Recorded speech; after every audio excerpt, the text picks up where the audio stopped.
In the colorway chart, I give you some ideas to get your creative juices flowing. You can do this pattern in any range of colors or multiple hues. I like to use a really good, powerful value progression, and I picked my colors. I'm going to use white as my background, and then I'm going to go with a really soft petal pink, and then progressively get a little darker until I end up with this really lovely burgundy. Now, again, you don't have to start with a light color. You can start with a medium color and then work towards a darker value. You can have these gradations a little closer together. Mine, I just want it to be a real pretty kind of a rosy pink color. On page 6 of the instructions, I provide you with a color play chart so you can actually begin to experiment with the colors. And then I take double-sided tape and I put a line of it down beside my letters, and then I take a snippet of my fabrics and I put it next to each letter so I know exactly what I need to do, what my plan is. Let's go ahead and start ironing on. I'm going to do my background pieces last, and that's the A color. So I'm going to start with B first, the lightest light. And you can see here I have a scrap. This pattern is a great stash buster, but you can see I don't have any indication of where the grain lines are. I don't have a selvage line. So what you can do is just basically take a look at which way the grain lines run and just do a little pull test. All right, that doesn't pull very much, does it? If I do this, oh, that pulls a little bit more, and obviously that's the bias. That pulls a lot. So because this has a less pull, that is the straight of grain. I take my little B piece, and do you see I have a yellow highlight on the bottom?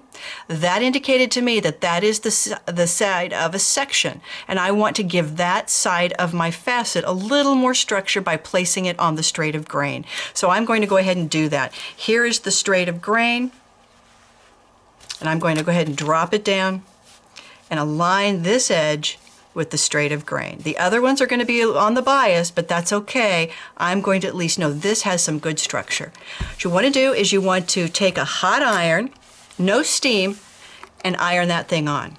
So do you see how wonderful it is where you can actually just take it off again and it leaves no residue? Then you can put it back on if you want to reposition it. This really is good if you want to fussy cut your pieces. All right, let's move on to C. Here is my C color. I love this beautiful color. Now, a lot of times people are like, if I'm using solids, how do I know which is the right side and the wrong side? My answer to that is if you can't tell, nobody else can either. So let's go ahead and put our C pieces on.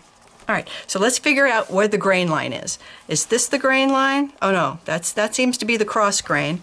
Let's pull it this way. Oh, this is going to be our straight of grain. This would have been parallel with the selvage. All right, so I have two pieces.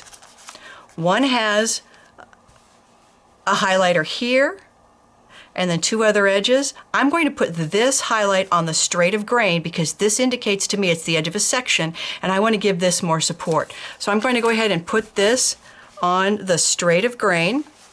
Okay, all right, I'm going to put it over here. I'm going to go ahead and hit it with a hot iron. Okay, there you go. Now, I have another piece that has a highlighted edge, but it also has two very long, what I call edges that go into a needle, what I call a needle nose point. These needle nose points can be challenging when sewing because as you're sewing your line, they tend to want to curve away, especially if this is cut on the bias.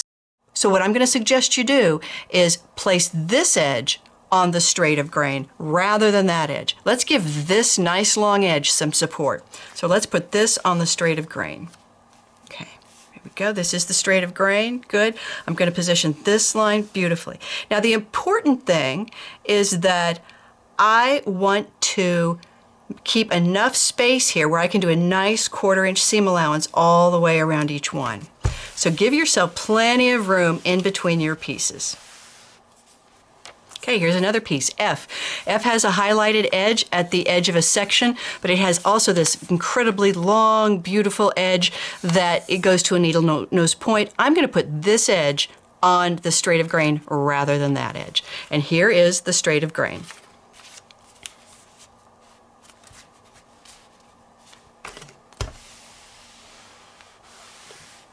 If you have trouble with your pieces not adhering to your fabric, make sure your iron is hot enough. Sometimes travel irons don't provide the heat.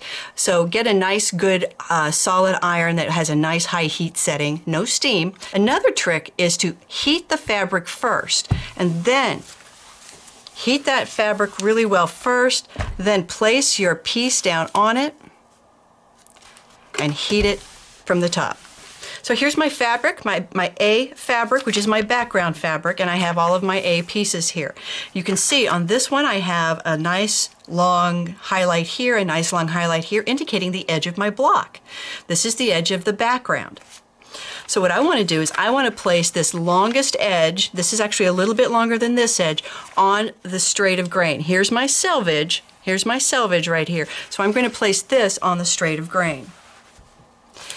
Automatically, because it's a 90-degree angle, this line will be on the cross grain, which is going to give it more stability as well. So let's go ahead and hit it with a hot iron. Okay. Let's get another piece. Here's another piece, right? I'm going to go ahead and give it a good amount of daylight here, at least 3/4 of an inch, so you can get a 1/4 inch seam allowance around here.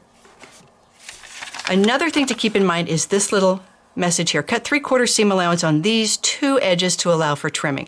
This is simply because all of these seams tend to shrink the block, and once you're done, sometimes it's hard to find that 1/4 inch seam allowance all the way around. So I like to add just a little extra so that you can trim down to size, that trim down to 12.5 inches so that you can finish that up. So what I need to do there is I need to make sure that I allow enough space between this piece and another piece to allow for that 3/4 inch seam allowance. So I'm going to really give it some nice space here.